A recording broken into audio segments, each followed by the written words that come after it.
ವಿಶ್ವ ಛಾಯಾಗ್ರಾಹಕರ ದಿನಾಚರಣೆಯನ್ನು ಬೈಲ್ಹೊಂಗಲ್ ಫೋಟೋಗ್ರಾಫರ್ ಹಾಗೂ ವಿಡಿಯೋಗ್ರಾಫರ್ ಅಸೋಸಿಯೇಷನ್ ವತಿಯಿಂದ ಬುಧವಾರ ಅರ್ಥಪೂರ್ಣವಾಗಿ ಆಚರಿಸಲಾಯಿತು.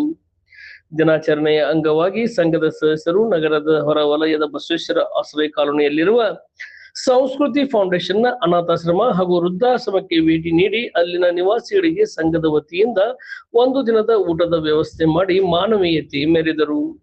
ಈ ಸಂದರ್ಭದಲ್ಲಿ ಹಿರಿಯ ಛಾಯಾಗ್ರಾಹಕ ವಿಜಯ್ ಪತ್ತಾರ್ ಮಾತನಾಡಿ, ವಿಶ್ವ ಛಾಯಾಗ್ರಾಹಕರ ದಿನಾಚರಣೆ ಕೇವಲ ಸಂಭ್ರಮಕ್ಕೆ ಸೀಮಿತವಾಗದೆ ಸಮಾಜದ ಅಗತ್ಯವಿರುವವರೊಂದಿಗೆ ಬೆರೆತು ಅವರಿಗೆ ನೆರವಿನ ಹಸ್ತ ಚಾಚುವ ಮೂಲಕ ಆಚರಿಸಬೇಕು ಎಂಬ ಉದ್ದೇಶದಿಂದ ಈ ಸೇವಾ ಕಾರ್ಯ ಹಮ್ಮಿಕೊಳ್ಳಲಾಗಿದೆ ಎಂದರು.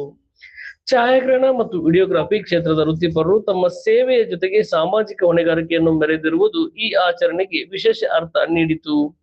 ಅನಾಥಾಶ್ರಮ ಹಾಗೂ ವೃದ್ಧಾಶ್ರಮದ ನಿವಾಸಿಗಳ ಒಳಿತಿಗಾಗಿ ಪ್ರಾರ್ಥಿಸಿದ ಸಂಘದ ಸದಸ್ಯರು ಜಿಲ್ಲೆಯ ಎಲ್ಲ ಛಾಯಾಗ್ರಾಹಕರು ಹಾಗೂ ವಿಡಿಯೋಗ್ರಾಫರ್ಗಳಿಗೆ ವಿಶ್ವ ಛಾಯಾಗ್ರಾಹಕರ ದಿನಾಚರಣೆಯ ಶುಭಾಶಯಗಳನ್ನು ಕೋರಿದರು.